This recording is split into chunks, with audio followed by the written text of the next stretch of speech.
Medicina basada en la evidencia en la infección asociada a la atención en salud. Mi nombre es Ruth Pérez Villegas, soy docente de la Facultad de Medicina de la Universidad de Concepción.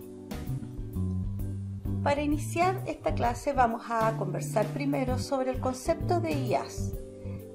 Las infecciones asociadas a la atención en salud es la infección localizada o sistémica que resulta como una reacción adversa a la presencia de un agente infeccioso o sus toxinas. Lo importante es señalar que no estaba presente ni en periodo de incubación al ingreso del o la usuaria al hospital o centro de salud ambulatoria. Aquí hay que hacer una diferenciación. Cuando nosotros hablábamos de infecciones intrahospitalarias, se referían solamente a las infecciones que el usuario se contaminaba o se infectaba durante su periodo de hospitalización. Las IAS abarcan además la atención ambulatoria. Por lo tanto, se amplía el concepto y eso mismo significa entonces una redefinición del mismo. Ocurre en un paciente en el hospital 48 a 72 horas posteriores a su ingreso y en un paciente atendido en un centro ambulatorio como consecuencia de dicha atención. Entonces, a partir del concepto de infecciones asociadas a la atención en salud, vamos a definir entonces medicina basada en la evidencia. Desde el punto de vista conceptual, es la utilización consciente y explícita y juiciosa de la mejor evidencia científica y clínica disponible para tomar decisiones sobre el cuidado de las y los usuarios de salud. En el concepto de medicina basada en la evidencia y la infección asociada a la atención en salud, es el uso de la mejor evidencia científica disponible para optimizar los fines de las prácticas clínicas dirigido a mejorar los resultados clínicos y disminuir la morbimortalidad de las y los usuarios y con ello, por supuesto, disminuir los costos económicos de la atención. En definitiva, medicina basada en la evidencia es la incorporación de la evidencia científica en la toma de decisiones en la práctica clínica. ¿Y esto cómo se ve reflejado en la infección asociada a la atención? Primero, considerar que las normas de prevención y control se basan en evidencias científicas demostradas. Es así como muchos de los procedimientos o técnicas que se usaban en el pasado, con el tiempo la evidencia ha ido demostrando que no son efectivas y que hay que desecharlas. Y eso también explica por qué las normas de prevención y control van modificándose paulatinamente de acuerdo a la evidencia científica. También, con el fin de tener suficiente respaldo al realizar un procedimiento o técnica durante la atención clínica, es fundamental la evidencia científica. Las normas de prevención y control de las IAS utilizan la evidencia científica categoría 1A y 1B. Veamos entonces los grados de evidencia. Sabemos que existen diferentes clasificaciones, pero esta es la que se utiliza principalmente en el uso de las infecciones asociadas a la atención en salud. El grado de evidencia 1, evidencia que por lo menos un estudio clínico randomizado o controlado ha definido como apropiado. Evidencia tipo 2 es evidencia que por lo menos un estudio clínico bien diseñado, no randomizado, de tipo corte o caso controle, preferentemente multicéntrico de múltiples estudios de series clínicas. Y el tipo 3 son opiniones de expertos o basados en estudios descriptivos o en informes de comité de expertos. A partir de estos niveles de evidencia vamos a tener entonces las categorías de uso clínico. La categoría A, válida, hay buena evidencia que soporta la recomendación para su uso.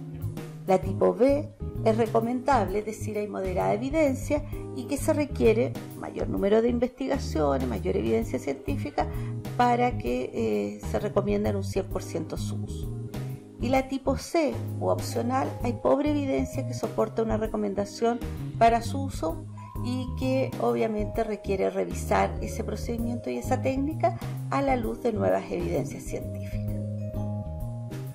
El grupo Oxford ha subclasificado de acuerdo al grado de recomendación A, B, C, niveles de evidencia 1A al 1C, lo mismo para el 2, para el 3 y el 4, y el tipo de fuente que soportan o que van validando estos niveles de evidencia y finalmente los grados de recomendación, como se observa en la tabla que aquí se presenta.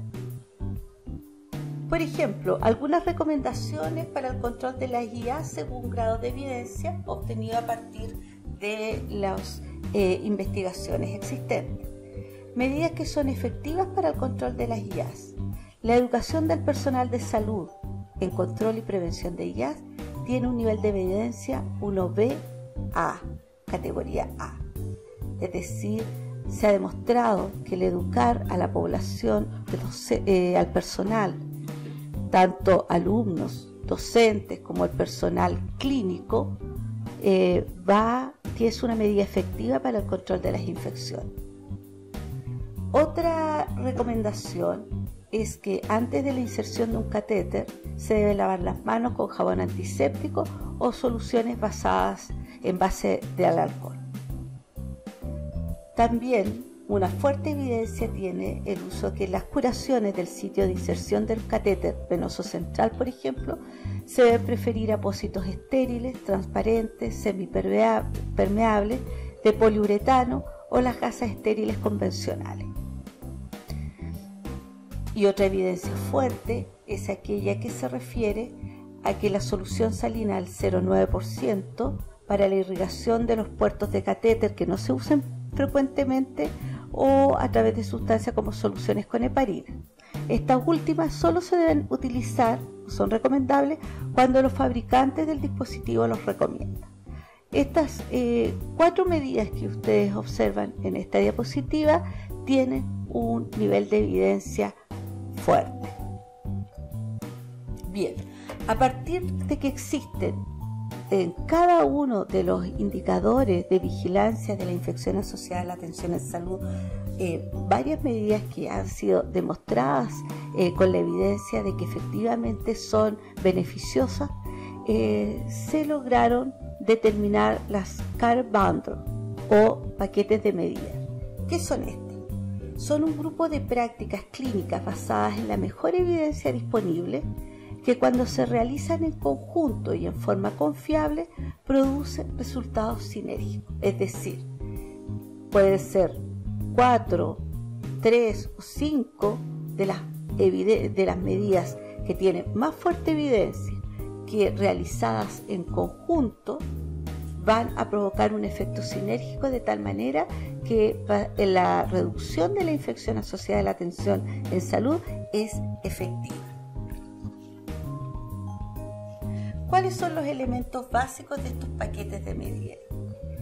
Primero, que todas son necesarias y suficientes, es decir, cuando un bundle tiene 5 medidas, las 5 son necesarias y con esas 5 son suficientes para reducir la infección en un centro de salud determinado.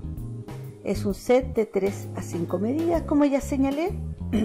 Cada medida debe estar basada en una evidencia nivel 1 y debe ser evaluado como un todo o nada, es decir, no basta con aplicar uno, por ejemplo, lavado clínico de mano o uso de barreras protectoras, sino que tienen que ir todas juntas para que realmente el efecto sea sinérgico y efectivamente se produzca la reducción de la infección asociada a la atención en salud que queremos evitar. Por ejemplo, el paquete de medidas para la prevención de infecciones por catéter vascular central. Estas son las 5 que la evidencia científica demuestra que utilizándolas en conjunto van a ser efectivas en reducir las infecciones por este indicador. El lavado o higienización de manos antes y después del contacto con el paciente según la técnica recomendada por la OMS. El uso de máximas barreras estériles durante la inserción del catéter central. La preparación de la piel del paciente con clorhexidina al 2%. Evitar el acceso vascular femoral. Y revisar diariamente la necesidad de la vía y retirarlas cuando no sean necesarias. Al aplicar estas 5 medidas a través de un checklist, lo más probable es que ese centro de salud que ese servicio clínico va a tener una reducción significativa de esta infección. El paquete de medidas para la prevención de infección por catéter urinario a permanencia, que ocurre en diferentes servicios clínicos, están, por ejemplo, partiendo por el lavado e higienización de manos antes y después del contacto con el paciente o con la usuaria, limitar las indicaciones de sonda vesical solamente a aquellos casos que realmente lo requieran, el personal que realice la inserción debe estar debidamente entrenado, uso de técnicas asépticas para su inserción y cuidado, vale decir, superficies estériles, mantener el cierre de los conductos de manera de evitar la contaminación y uso de sonda por el tiempo mínimo indispensable.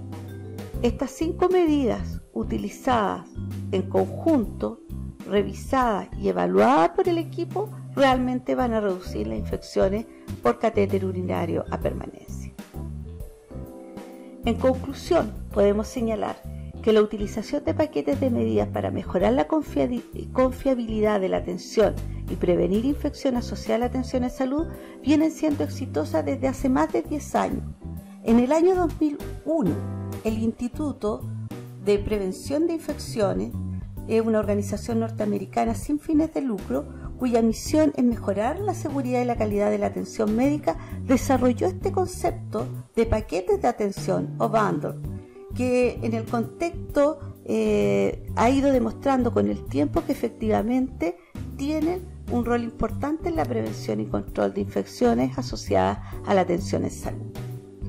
Otro elemento importante a considerar es que la evidencia científica disponible nos permite elaborar paquetes de medidas que hacen de la atención en salud más segura y sin riesgo.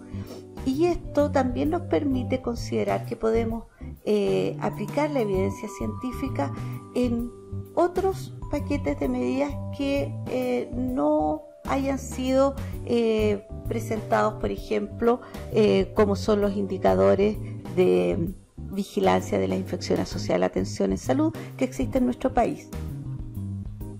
Y efectivamente se requieren de estudios a nivel local para elaborar nuevos paquetes de medidas en unidades o servicios que lo requieren. Bien, esto sería el trabajo con respecto a la medicina basada en la evidencia.